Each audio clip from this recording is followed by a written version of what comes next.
Welcome into Campo's Corner with Coach Dave Campo. I am Tom McManus, and we are happy to be here today because we've got a great guest. It's Larry Brown, former Dallas Cowboy, cornerback, MVP of the Super Bowl, and a former player under this great man right here. Let's welcome in Larry Brown. Hey, Larry, how are you, man? Welcome to the show.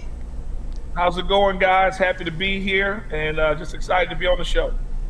Coach, how about you, man? How you feeling with your former player right there talking about ball, getting ready to? Listen, this is the thing I missed about coaching the most, is being around the guys. The only time I really miss the field stuff is when we're in training camp with the Jags and looking around and, know, you're on the field. But Larry knows we were pretty darn close as a team, and my unit, actually I enjoyed my unit more than I enjoyed the head coaching position, to be perfectly honest with you. Yeah, I bet you did. Well, Larry, 12th round pick when they had 12 rounds back then, and you starting the fourth game of your rookie year. Is that correct, Coach? Did you tell me that earlier? Absolutely. Talk about that. 12th round and jumping into the starting position for the Dallas Cowboys, man.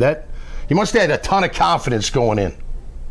Well, you need a little luck on your side. So I had a couple of things. The year I got drafted, I was the only defensive back, even though I went in the 12th round that they took, and so got a lot of attention from the coaches. And then you also need someone that can see something in you. And Dave Campo saw enough to give a young 20-year-old kid a chance, and I'm always grateful for that. But you got to have someone that can see something in you. You got to have somebody that can believe in you, and then also give you the opportunity to prove what you can do.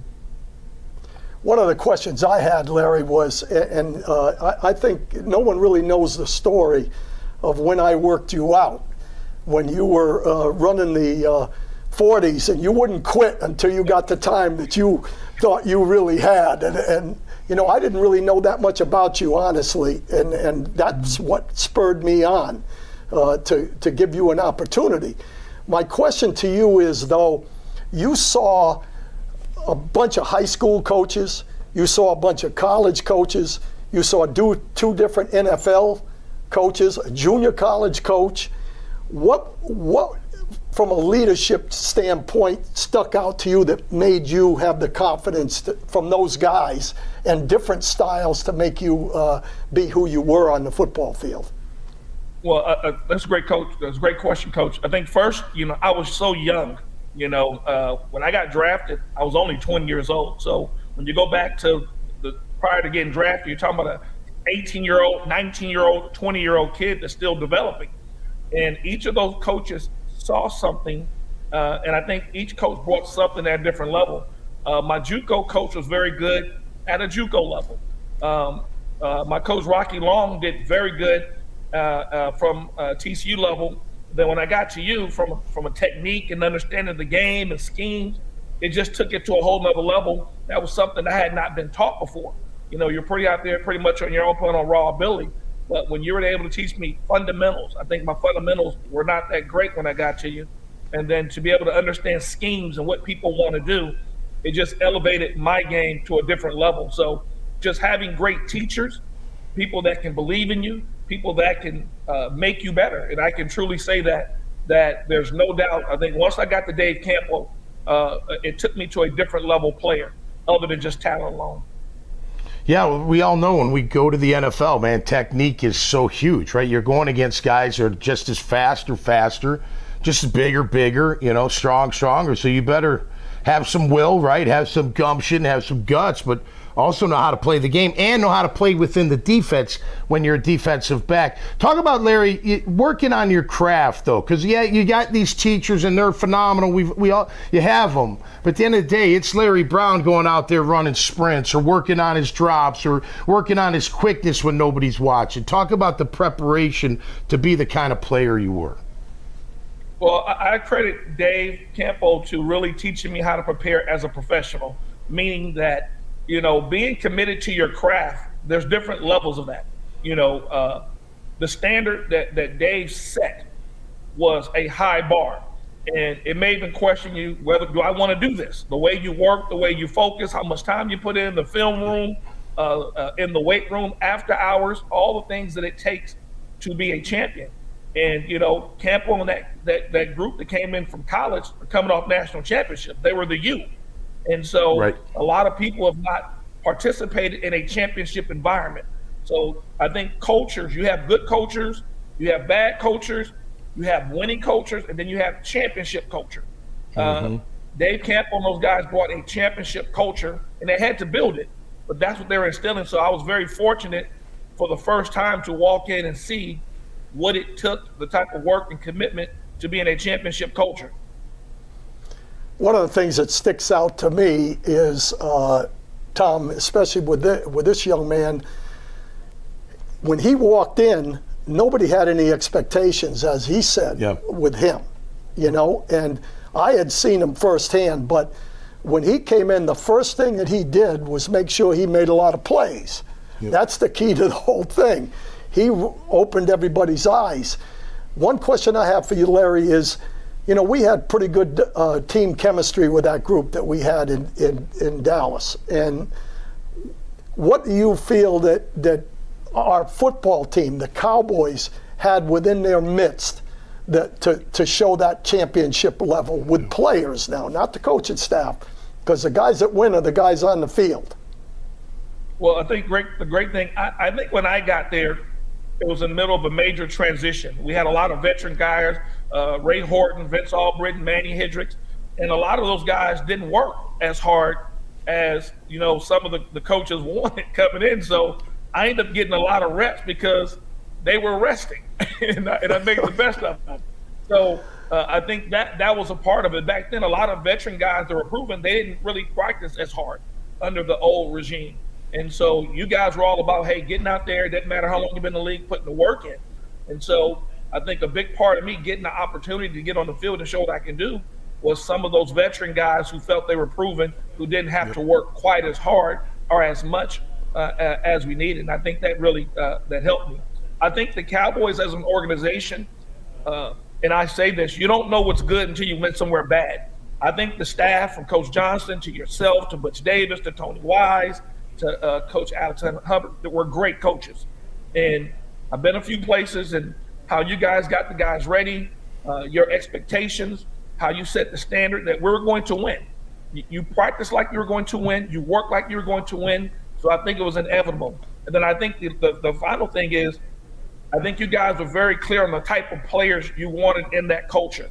I think that affects a team 100%. The type of guys, the type of leaders you have, from Emmitt Smith, who's a great leader, Troy Aikman, who's a great leader, Michael Irvin, who's a great leader, Darren Woodson.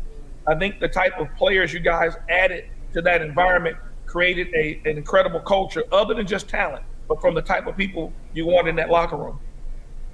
I say it all the time, Coach. That's a general manager's job, right? Fill that locker room with the kind of people that'll thrive under that kind of philosophy, right? How about inside the locker room, Larry? If you can take us back, I mean, you just named a bunch of superstars. Leadership's the key. I know that's part of your answer, but man, with you got all the rings, the hoopla, your America's team, you got the triplets. I mean, you got everybody. They're phenomenal. You guys are phenomenal. How do y'all keep it together? Did you hold each other accountable to a higher level, or how'd you get it done? 100%. It was all about accountability. And sometimes we need to have player-only meetings. I remember one game we're playing Green Bay, and we're not doing well. Campo was going in on everyone. We're up in Green Bay. We had to kick them out the huddle on that play. And we all came together, and we had to figure it out. But players were accountable to coaches accountable to players.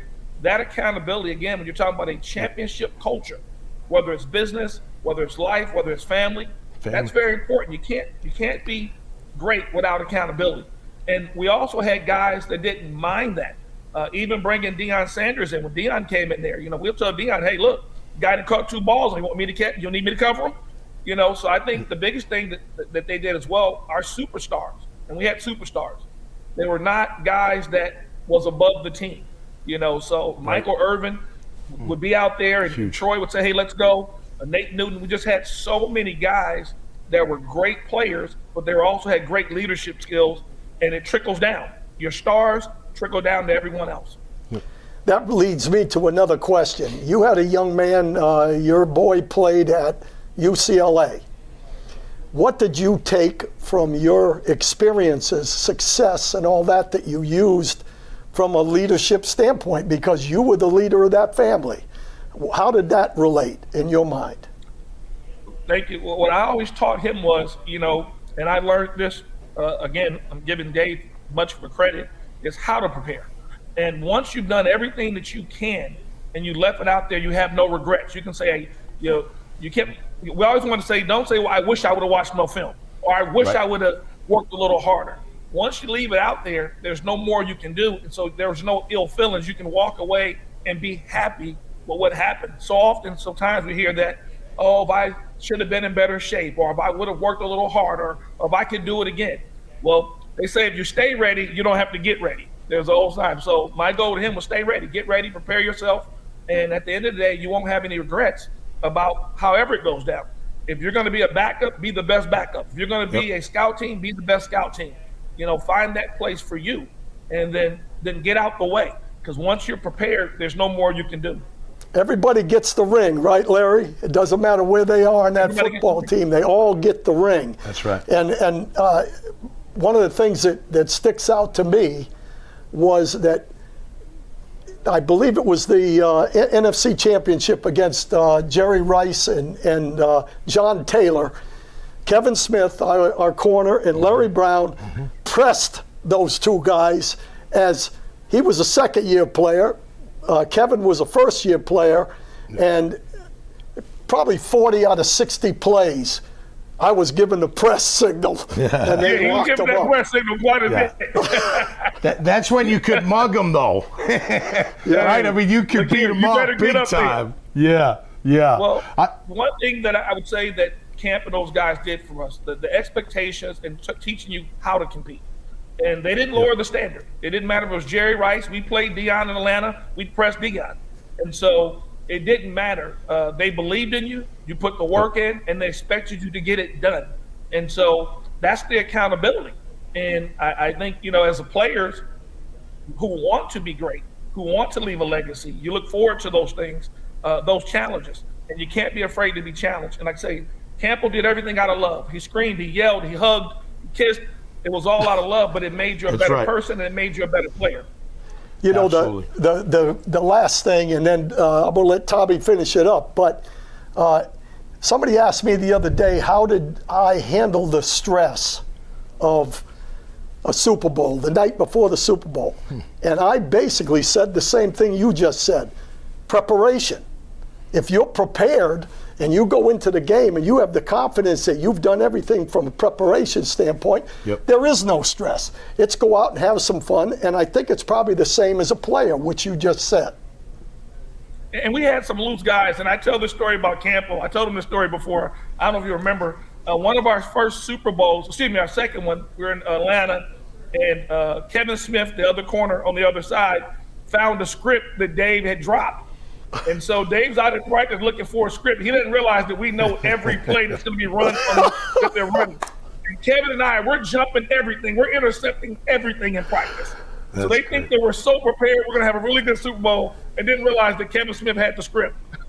You just ruined my whole answer right there. That's right. I was going to say a couple Excedrin PMs help you go to sleep and get some rest. All right, 3 times. You know what? Yeah.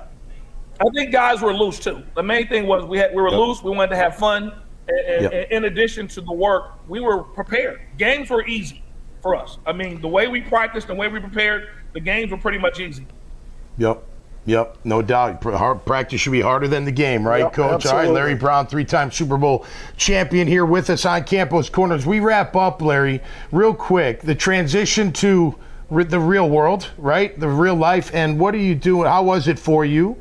And what did you take from football and your athletic career to help you get through that? And what are you doing today? Let the people know, please.